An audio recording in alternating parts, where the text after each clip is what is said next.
Mr. Speaker, thanks for being with us. Appreciate you being here. John, always good to see you. All right, so you're Speaker of the House. You've had lunch with the President last week. How's your relationship with the President going?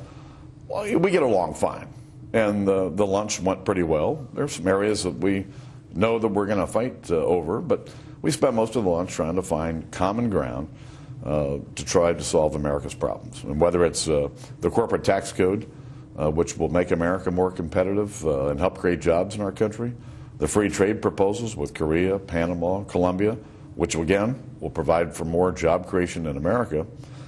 There's some common ground out there, maybe even on education to help educate more of America's kids.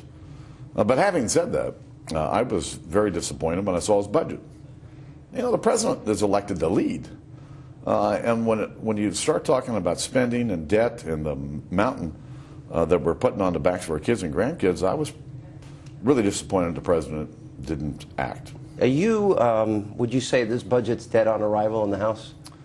This budget's going to kill job creation in America because it spends too much, borrows too much, and taxes too much.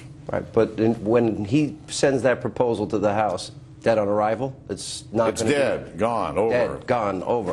All right, you sent a note to the president after your meeting that you had with him last week, and in the letter you said that you know, he still believes in stimulus spending, borrowing spending. You quoted 150 economists in the letter.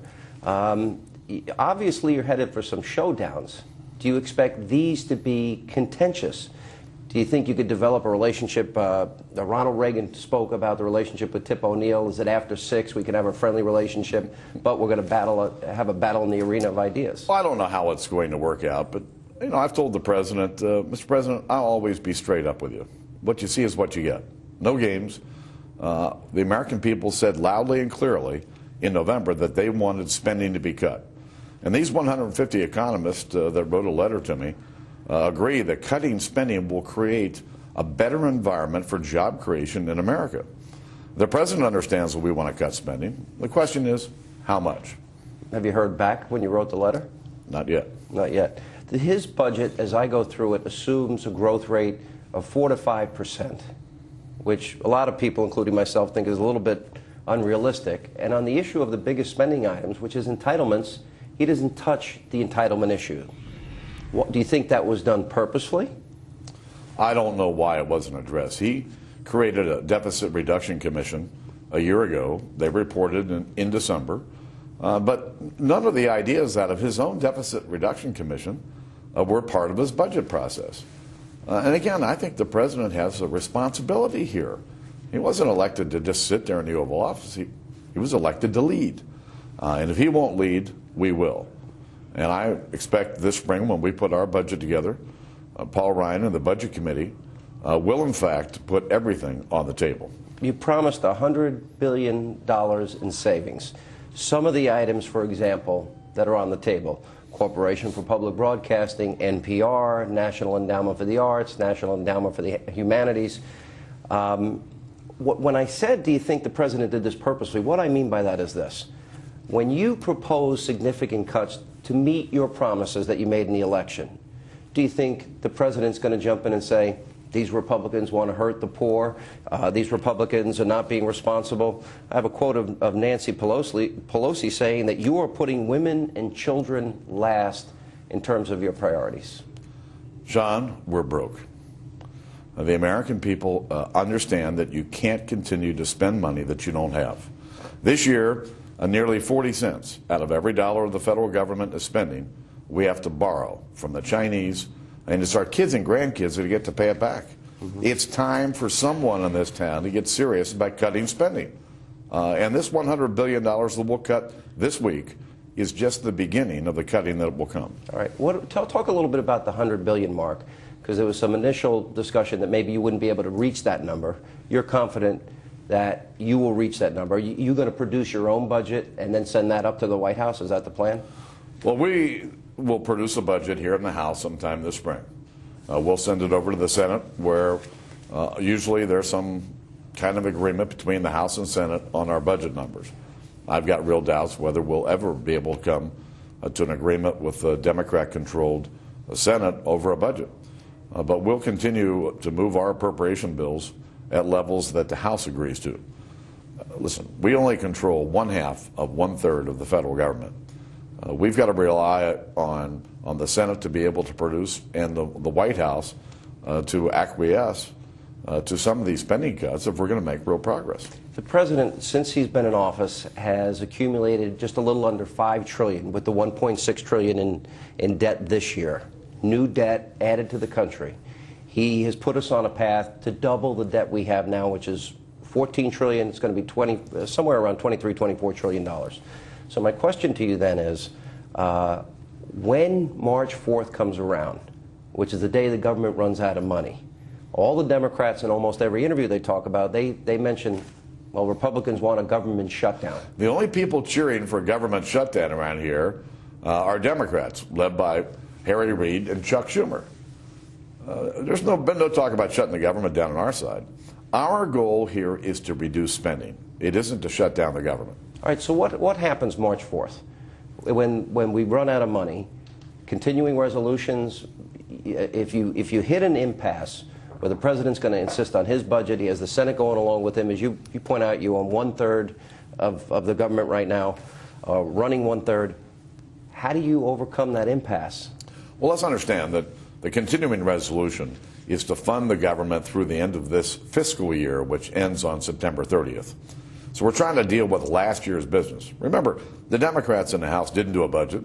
They did no appropriation bills, and they left this mess in our lap. So we're trying to figure out how to fund the government for the balance of this year, saving money in the process, while getting ready with our budget to deal with October 1st, the next fiscal year. I don't know how this is going to play out, other than we came here to cut spending, and we're going to cut spending. You did follow through on your promise to roll back Obamacare. It failed in the Senate. Now you've got to battle over the funding of health care. How do you defund health care? Well, it's going to happen in several steps. In the continuing resolution that we're debating this week on the House floor, we will have an amendment that will stop all funding from discretionary accounts, the funding of Obamacare. And I expect in the coming months we'll have another opportunity to stop what's called mandatory spending that's buried in Obamacare. But you're going to see us do everything we can to prevent this law from being implemented. You know, when you look at this election year that took place, this midterm, it was historic, biggest midterm in 70 years. You recently were quoted as saying that you should be a member of the Tea Party. Do you consider yourself a member of that Tea Party organization? And I feel just as strongly about spending and debt and Obamacare as any Tea Partier in America. I said a year ago that we should walk with the Tea Partiers, we should listen to them, and we should work with them. And that's exactly what we've done over the last year. I appreciate the energy that they've brought to the electoral process. I think it's very, very healthy. More of my conversation with the Speaker of the House, John Boehner.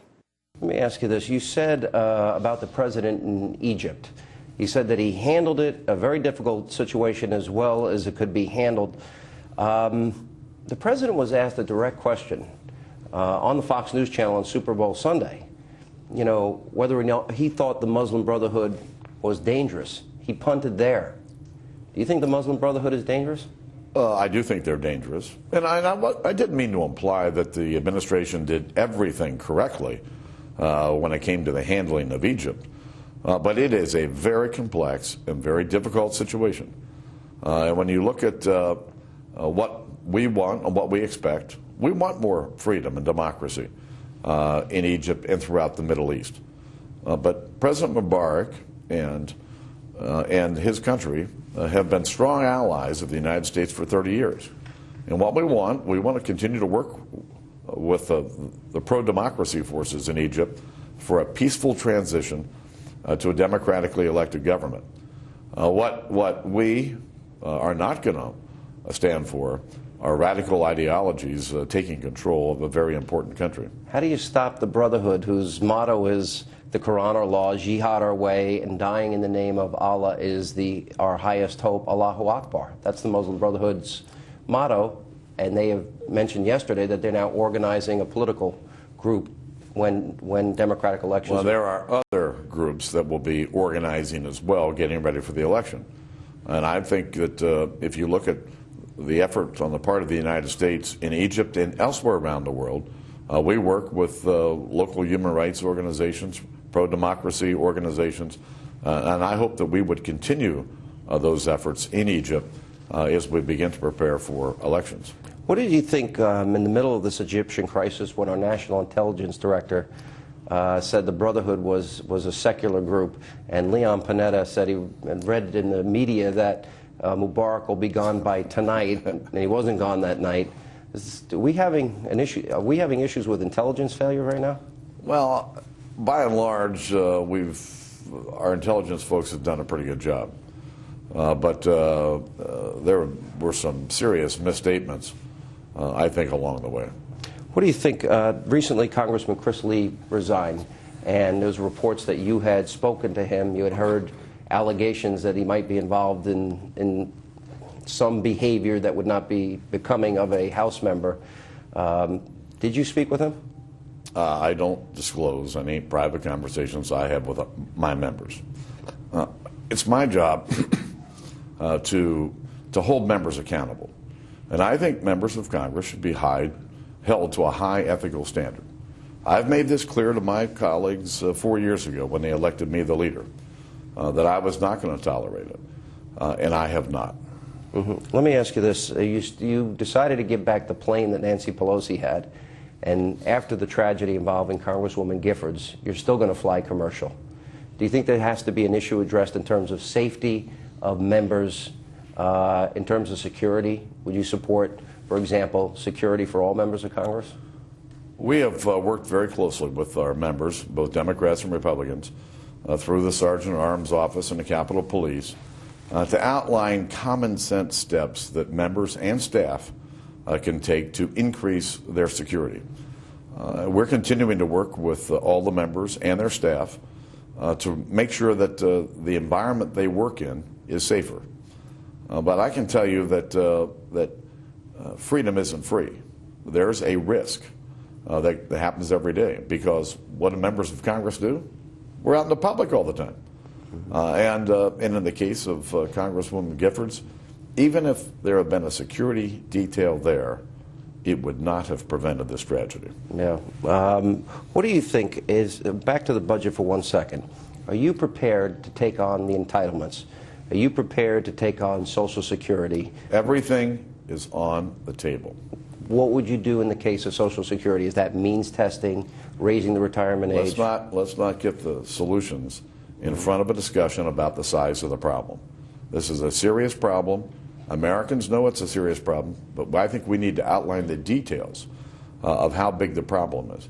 And once Americans get their arms around the size of the problem, then I think people will be ready for a conversation about an array of possible solutions. So rolling back Obamacare, taking on entitlements, which is the bigger part of the budget, is on the table for you in a serious way. Absolutely. So we would expect that the House Republicans will, what? The greatest risk to our country is doing nothing. And that's the path the president took. We are not going to get on that path. It is time to confront the problems that face our country honestly, fairly, and openly. Last question. I've always felt that America is making a big mistake for national security reasons, economic reasons, by not becoming energy independent. How big an item agenda is that? And do you think you can expand drilling? And do you want to see nuclear power?